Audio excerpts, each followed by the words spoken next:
Philip Atkinson is a beekeeper. He is a leadership coach. He is the founder of Hive Logic, and he is the author of Be Wise 12 Leadership Lessons from a Busy Beehive. Welcome to the show, Philip. Great, George. Thank you very much. Nice to be here. Yeah, excited to have you on. Tell us a little about your personal lives, more about your work, and what motivated you to write the book.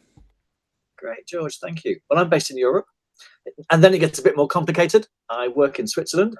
I live in France. I am from the UK, and I work with clients all around the world in terms of leadership, growth, and development. But you asked about personal life. In my personal life, I'm a beekeeper. And I started studying beekeeping because it was absolutely nothing to do with my work. And then it hit me. I realized a busy beehive is just like a big company organization, and I couldn't escape the metaphor. And since then, my work has been using the theme of bees and be wise. And that's what we're here to talk about today. How funny. You think, you know what? I could use a little break from just focusing on what I do professionally, and then darn it, it's the same thing. Yeah, I mean, look, I started beekeeping, yeah, very, very consciously as a weekend hobby, nothing to do with work. And then there I am on a Monday morning, sitting outside my office at the bus stop, watching people arrive into a small door of a big building. And inside the small door, people are carrying ideas and bringing out briefcases and products and ideas. And inside, it's busy and there's a buzz. And inside, everyone's busy and you don't know what they're doing, but amazing products come out of it. And they communicate and they make decisions and they hum and they're busy. I thought, oh, here we go. Here we go. That is Bees wonderful. bees imitate life. That's what we're in the business of. Maybe we're imitating bees, Philip. I understand bees are very important to the world we live in. They've been around for tens of millions of years, longer than us mortal humans have been. Hmm. There's something there. There's something there. Okay.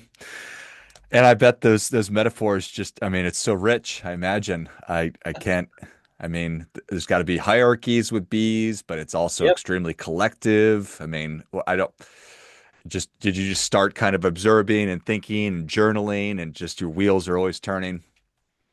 Yeah, it is. It is a lovely metaphor. In the book, there are 12 chapters: communication, creativity, decision making, productivity, teamwork, um, organizational design, purpose, all sorts of things. And each of those, we can learn a lovely lesson from the bees. Full stop. We can learn more about the bees, but that's a very gentle way to introduce a thought. Let's be more thoughtful and conscious about work and money and finance and profits, and I use it to open up better quality conversations, and it just works really well. Yeah, I don't doubt that for a second. There's that wonderful quote or saying about adopting the pace of nature. And that's kind of an abstract thing. But when I think about it in the context of what you just laid out about small door, big building, lots of stuff happening, there's probably so much to learn there. There is, and we can learn a lot about the rhythms of life and the cycles and the seasons. But also, look, I'm also very clearly not saying we should be like bees, but we should use them to learn. So, I mean, one crazy thing, you all know the phrase "as busy as a bee." Mm. Well, actually, a female worker bee in the summer only lives for about 34 days. And she works non-stop 24/7, doesn't take a break, doesn't sleep, and then dies of exhaustion. This is this is really an intense gig.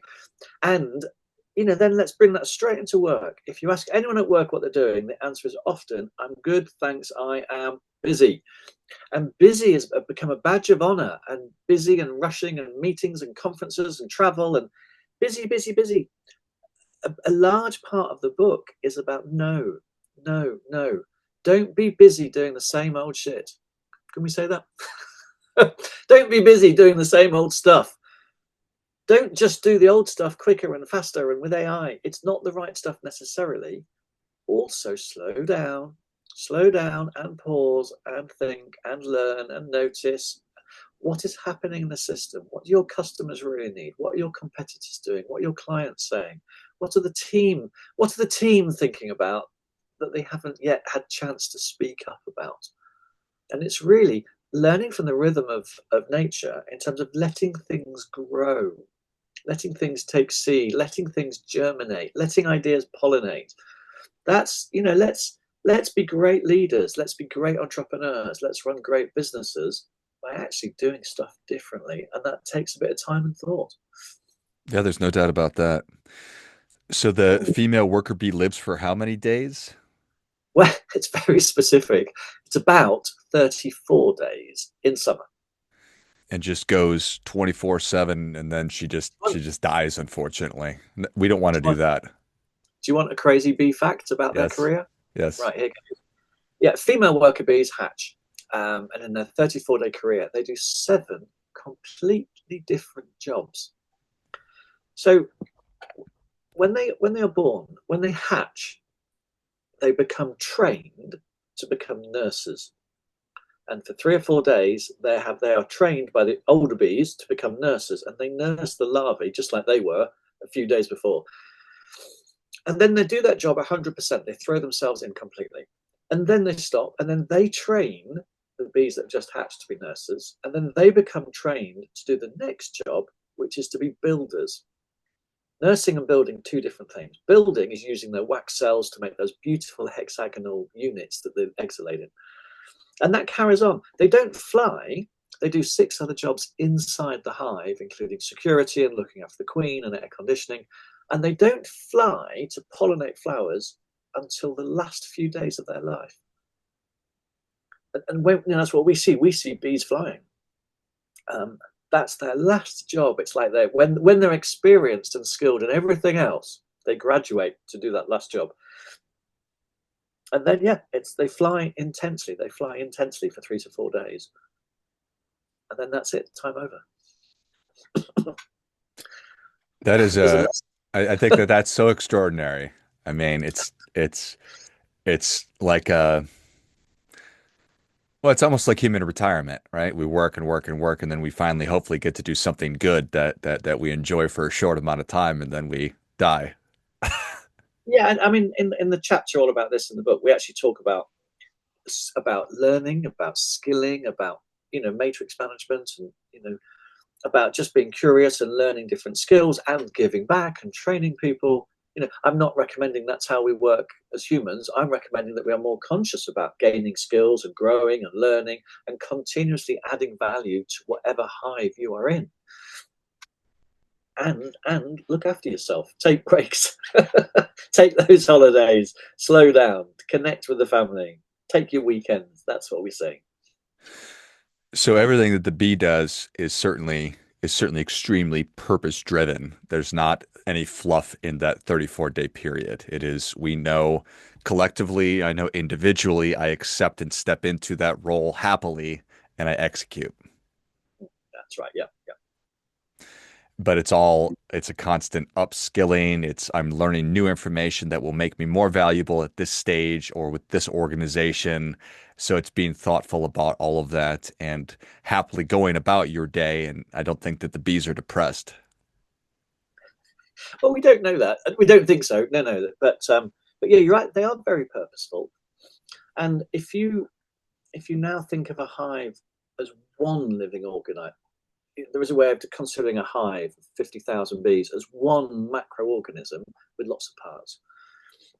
If the hive is damaged, for example, say a bear knocks a hive over and it's damaged, all of the bees all have the skills to be builders, so they can get on with it.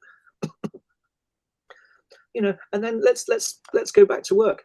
If you're a salesperson, actually maybe it would be good at some point in your career to do some marketing, or to do finance, or to do order processing, or to do innovation or research, or to do something else. So you've learned the skill. If you like it, you've got a new career. If you don't like it, that's great. You've learned something, and go back to what you do like. But keep moving, keep thinking, keep being curious. Really, that's in this day and age, we don't know what jobs are going to be available next year.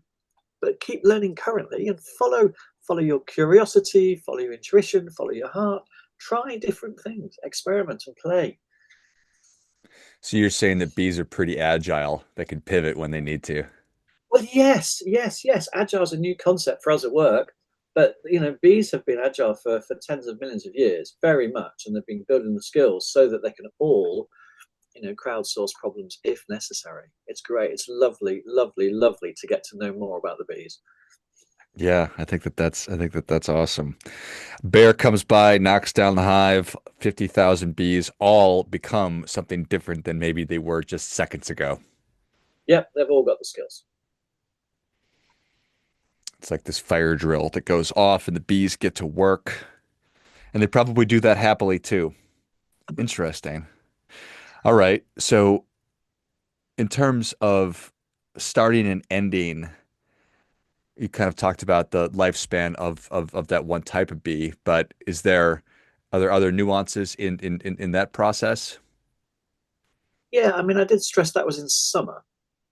Um, Two other facts. So the queen bee, there's only one queen in a hive, and the queen actually, she has a lifespan of 3 to 4 years. And the bees. Here's an interesting thing: the English Victorians who had Queen Victoria as a female boss, they said the queen bee was the boss and was in charge, like a hierarchy. Because actually that's what Victorian England was like, and they happened to have a queen bee at the top of the Commonwealth, at the top of the hierarchy, and it kind of was a model that people were familiar with. The queen's in charge and she controls the hive. Fast forward 100 years, we actually have a different view of the world, and the queen bee is not in charge. She, in a way, it's not a hierarchy, it's the opposite way round. She serves the hive. Now there's a phrase, servant leadership. She serves the hive. She makes sure there's the eggs are fertilized and the right population. And with her pheromones, she creates, and I'm mixing up work and bees here, but she kind of creates a safe environment, a place for people to come back, a place that is their home base. So she serves the rest of the population. She doesn't take the decisions. That's a whole separate chapter about how decisions are taken. Um, and then this, at work now, new ways of working. It's not all about command and control and one person knowing more than everyone else and taking the decisions.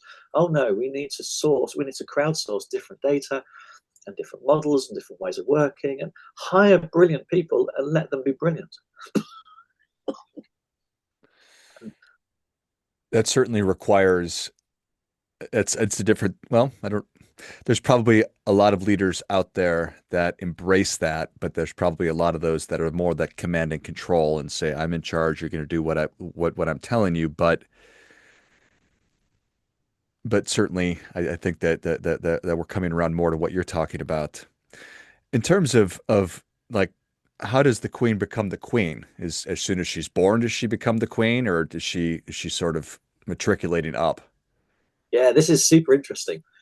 Um, so I said the queen is not in charge. So the kind of the whole bees or the whole female worker bees are in charge really. And if they feel that the queen is getting old, I said 3 to 4 years, if the queen is getting old and slowing down and not laying enough eggs quick enough, the female worker bees take a normal female cell, larvae, and they feed her this crazy stuff called royal jelly. Have you heard of royal jelly? I feel It's like I've heard of it, but I couldn't tell you what it is. Well, it's a very powerful hormone pheromone that is fed to a normal size bee, and it turns her into a queen, which is at least 3 times bigger and like completely different, phenotypically, completely different, and can lay 1,000 eggs a day, and can't feed herself, and doesn't really fly. So this pheromone hormone royal jelly has a very powerful effect. You can buy it in pharmacies to take as a supplement. I wouldn't do that.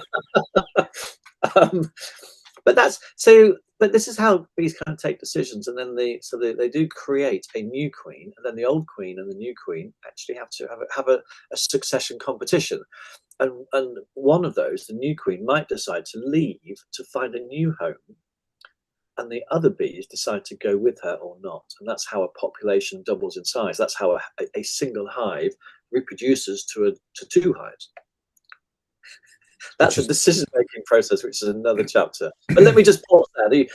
I'm answering your question about another fact about working life and the queen. fascinating. That's how nature orders itself and reproduces. That is fascinating. So I'd love to have you keep going on that thought.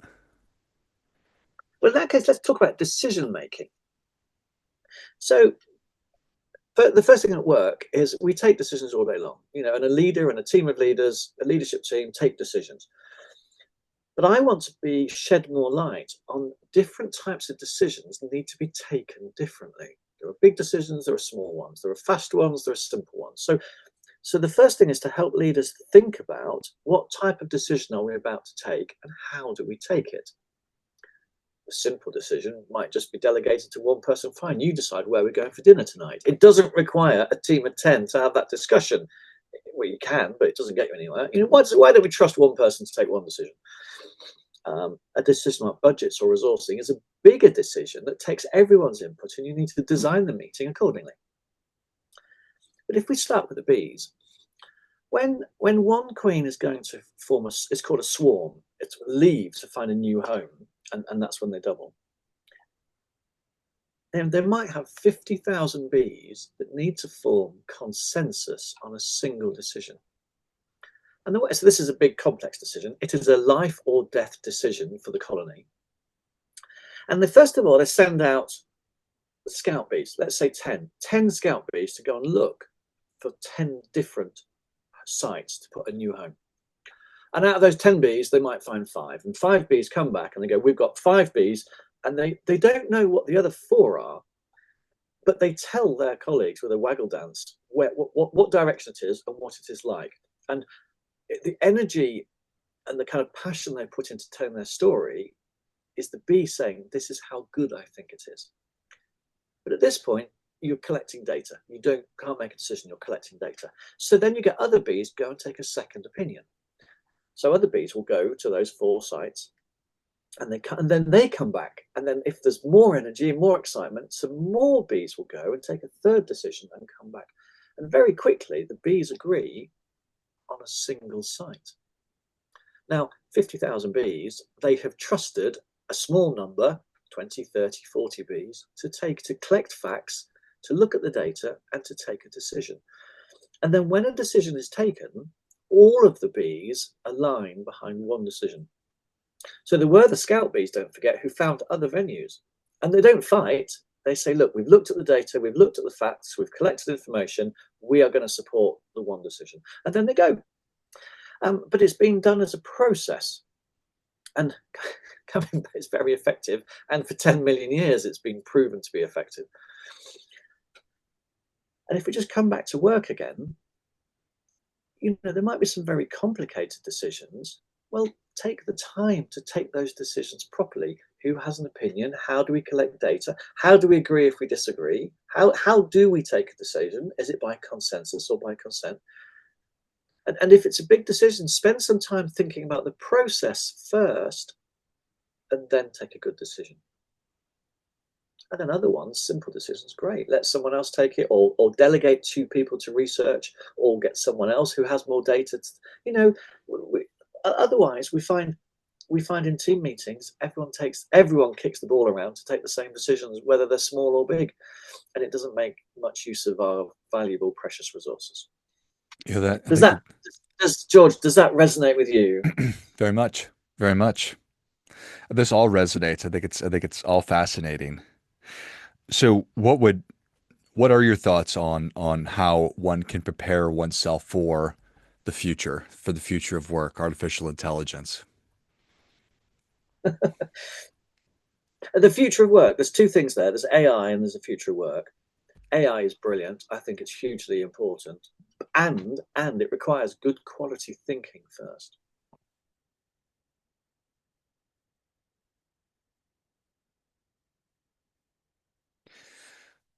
Philip, all of a sudden I lost your audio.